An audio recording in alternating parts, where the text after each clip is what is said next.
Capítulo 25. Gato preto, sapo, corvo. Há um momento de dissonância quando as pessoas quebram o contrato social. Um momento em que a mente civilizada procura alguma razão pela qual uma pessoa pode estar correndo em sua direção que não signifique que ela queira lhe fazer mal. Boa sorte, a mente de Charlie não era muito civilizada. Ela correu para o carro. Ele a perseguiu, as botas batendo pesadas no asfalto. Ela voou a todo vapor. 8 horas em pé, na maioria das noites, significava que os músculos das pernas dela não era pouca coisa não. Mas ele a estava perto demais e tinha a vantagem de estar em movimento. Ele a pegou pelo braço, girando-a. Charlie bateu no carro e olhou para o rosto dele. Adam? Os olhos estavam vermelhos e o hálito de matar, mas era ele. Ele pegou a peruca dela e puxou com força. O aplique se soltou, puxando grampos e cabelos. Charlie Hall, sua vadia desgraçada e asquerosa. Pensou que ia me enganar e depois me roubar?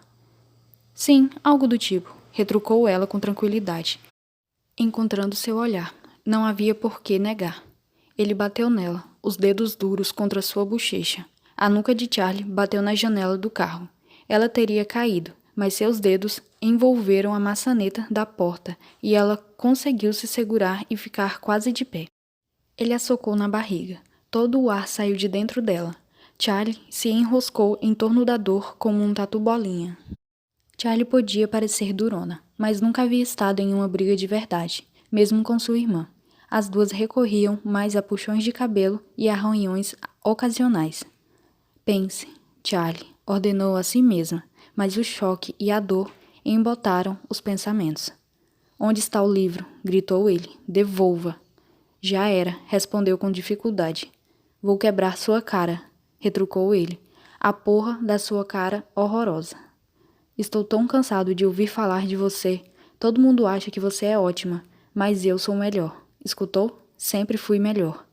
Ela cuspiu nele. A saliva borrifou na bochecha dele.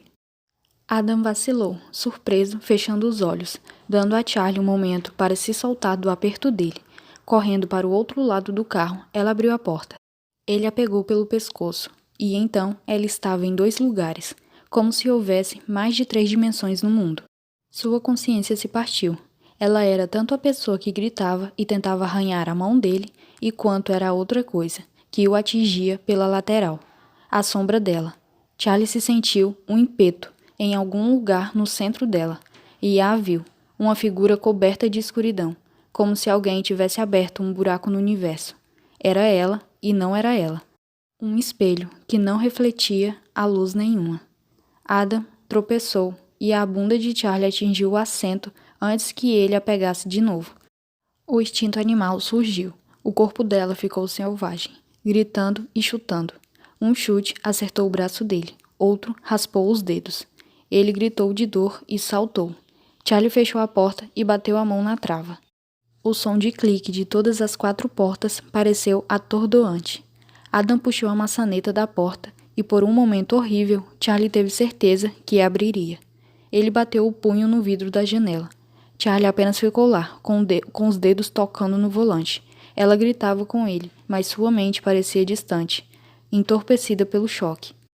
Mesmo sabendo que Adam era terrível e que ela o havia roubado, ela subestimará o perigo. 1 ano longe daquela vida e que estava fazendo uma merda atrás da outra. Embora estivesse adormecido, havia algo novo entre Charlie e sua sombra. Um zumbido de sensação, uma conexão quase umbilical, um membro fantasma, um homúnculo. Com as mãos trêmulas, Charlie tirou a chave da bolsa. Felizmente, o motor do carro roncou e ganhou vida.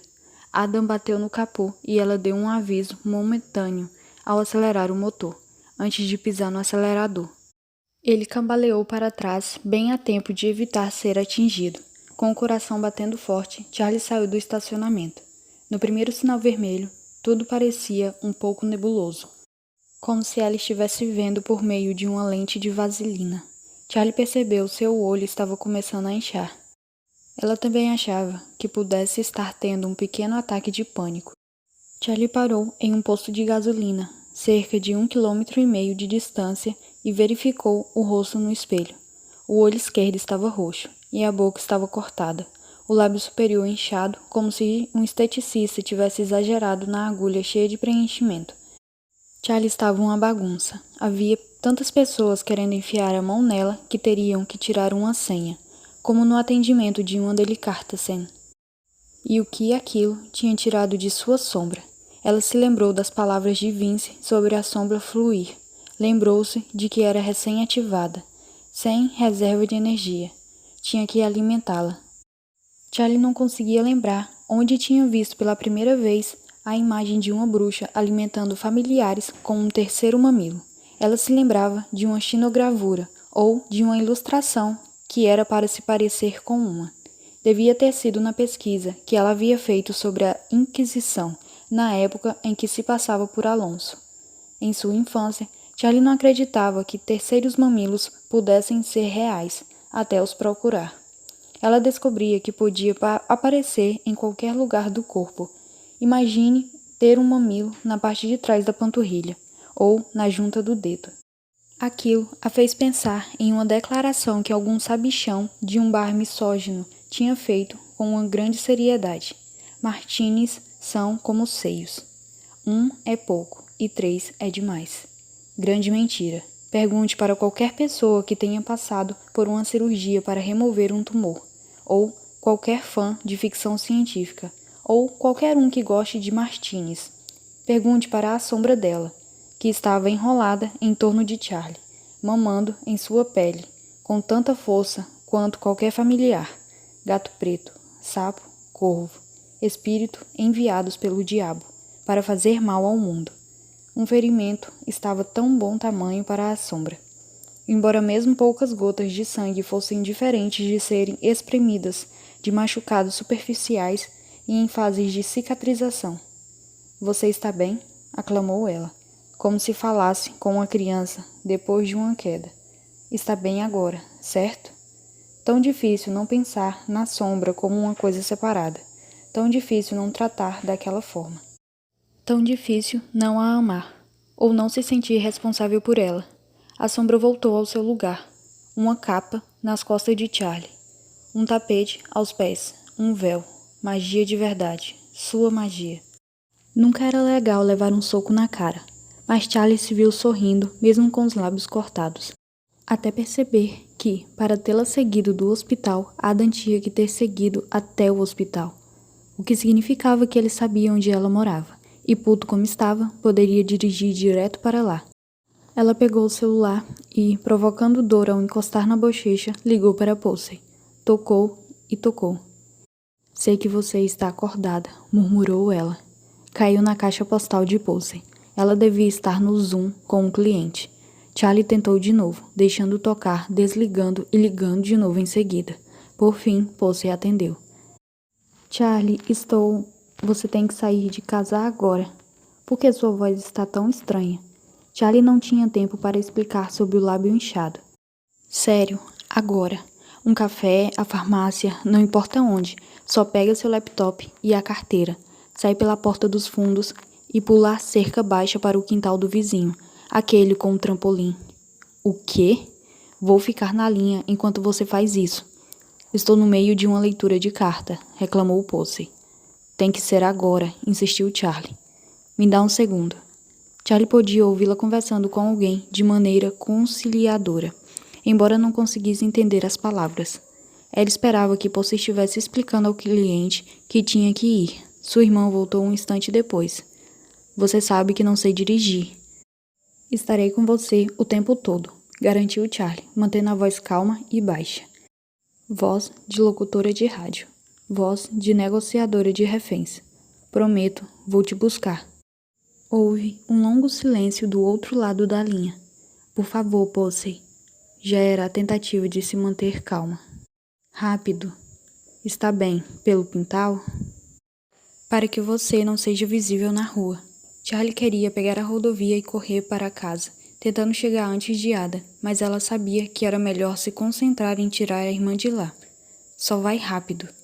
Enquanto Posey andava pela casa, pegando algumas coisas que ela disse que precisava e Pondo Lucipur na caixa de transporte para gatos, Charlie cravava as unhas no polegar. Ela queria gritar para Posey ir mais rápido. Queria fazer qualquer coisa, menos ficar sentada no estacionamento, machucada e impotente. Após um tempo bufando e farfalhando, Posey disse: "Certo, estou do lado de fora com a gata. Estou indo para os fundos." "Passe por cima da cerca", orientou Charlie. "Você está quase fora daí. Você tem que explicar." "Eu vou, prometo, e desculpa." "E se os vizinhos..." "Só segue em frente, não olhe para trás. Vai. "Tudo bem", concordou Posey, parecendo frágil. Atravessei a cerca. "Sabe que eu odeio andar pela casa dos outros. E se o Elias sair e gritar comigo? Porque estou no quintal dele?" "Você está indo muito bem. Tudo o que precisa fazer é continuar. Evite as vias principais e vá pela..." Charlie tentou pensar. Muitas ruas se cruzavam ali. Seria fácil escolher o caminho errado. Ela não achava que Adam soubesse como Posey era, mas uma mulher com a caixa de transporte para gatos era difícil de passar abatida. Havia uma biblioteca Wilson para um dos lados, ligada à escola particular para crianças ricas, com regalias como andar a cavalo. Talvez Posey conseguisse convencê-los a deixar que ela entrasse, mas teria que contar sua história com convicção. Na outra direção havia o Ducks, uma lanchonete que já estaria fechada. Um estúdio de tatuagem chamado Netley, a loja de bebida Union Package e o Glory of India, que trabalhava sobretudo com comida para retirada. Você deve ter saído do Nacli. Então, atravesse o estacionamento na rua School. Entre na Union Package. Olhe os vizinhos até eu chegar. "E se não permitirem animais?" perguntou Posey. "Aí pensamos em outra coisa. Tem uma Wagglers perto daí." Charlie esperou, escutando o som da respiração de Posey, até ouvir o tintilar da campainha da loja. "Você vem imediatamente?" perguntou Posey com a voz baixa. "Imediatamente", confirmou Charlie e desligou.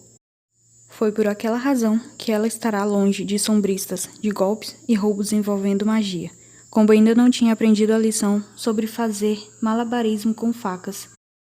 Mesmo quando você as mantinha no ar, ainda assim se cortava com as lâminas.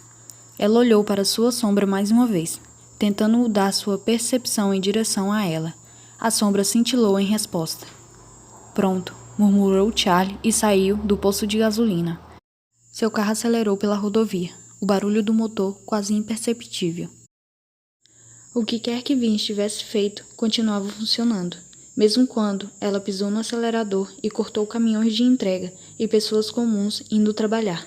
Seu olho inchado tornava difícil mudar para a pista da esquerda, e uma dor de cabeça similar a uma picareta atravessava seus pensamentos, que era principalmente uma ladainha sobre o que mais poderia dar errado. E se Adam decidir que precisa de uma dose de coragem antes de invadir minha casa e entrar na loja de bebidas ali perto? E se estiver seguindo meu carro agora? E se tiver um cúmplice? E se Lucipur fizer xixi na caixa de transporte e Posey acabar sendo expulsa bem no momento que... Charlie encostou no meio-fio e lutou contra o ímpeto de pular do carro. Mantendo o motor correndo, ela ligou para Posey. Sua irmã atendeu no segundo toque. "Estou aqui na frente", anunciou Charlie sem fôlego, apesar de não ter feito nada além de dirigir. Talvez tivesse quebrado uma costela. Poucos minutos depois, Posey apareceu com a garrafa embrulhada em um saco de papel, uma mochila cheia demais no ombro e uma caixa de gata balançando na mão. Ela entrou no banco de trás. Lucipur soltou um uivo infeliz quando a caixa foi despejada sem cerimônia entre os assentos. "Peguei nossos laptops e comprei um vinho para a mamãe." "Para a mamãe?" repetiu Charlie. Mas Posey havia perdido o interesse naquela conversa. Ela estava boquiaberta ao olhar para Charlie pelo espelho retrovisor. "O que aconteceu com seu rosto? E quem você tem medo de que vá até nossa casa?" "É o Vince? Ele ameaçou você?" "Vince?" Charlie lançou um olhar exasperado para a irmã. Posey franziu a testa. "Sei lá, foi o sombrista do Rapture?" Charlie balançou a cabeça, afastando-se da rua. Ela precisava colocar alguma distância entre elas e qualquer lugar perto da casa das duas. "Aquele cara está morto." "Quê?" Os olhos de Posey se arregalaram.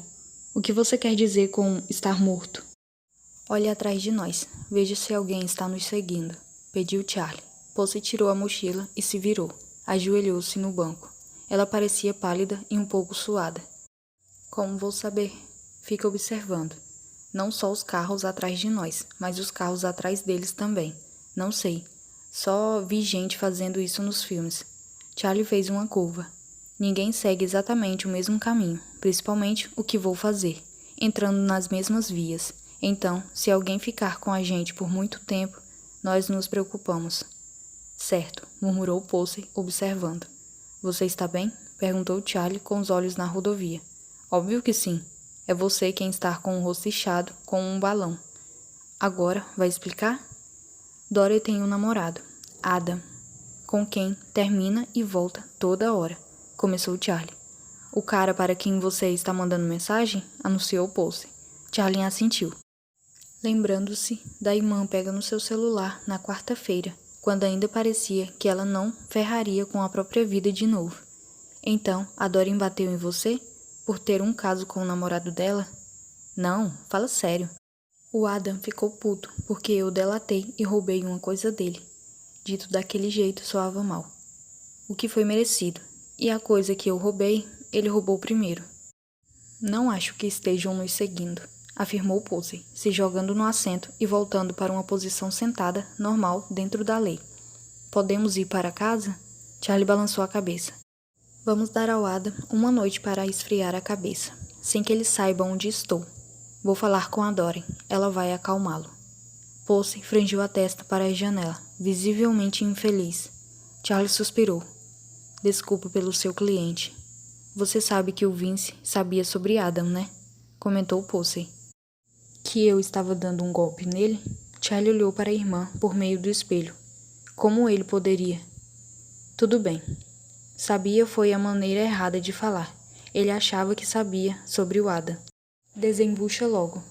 Ele me ouviu lendo seu telefone. Sabe, sobre encontrar o Adam sozinha. Charlie se sentiu enjoada.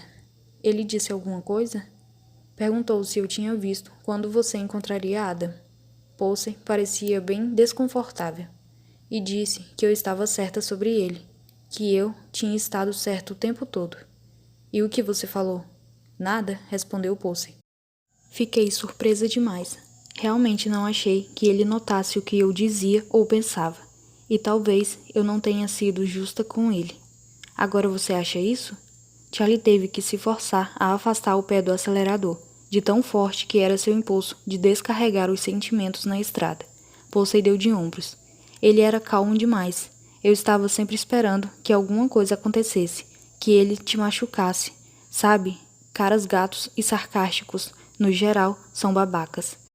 Achei que ele não devia ser boa coisa, mas no final, mesmo sendo um grande mentiroso, acho que ele deve ter sido o seu relacionamento de maior sucesso. Charlie considerou brevemente conduzir o carro para fora da estrada e colidir direto com uma árvore. Não fui o único que mentiu. Ele havia dito enquanto eles brigavam. Naquele momento, tarde demais, ela entendeu o que ele quis dizer. Eu não podia te dar o que você precisava.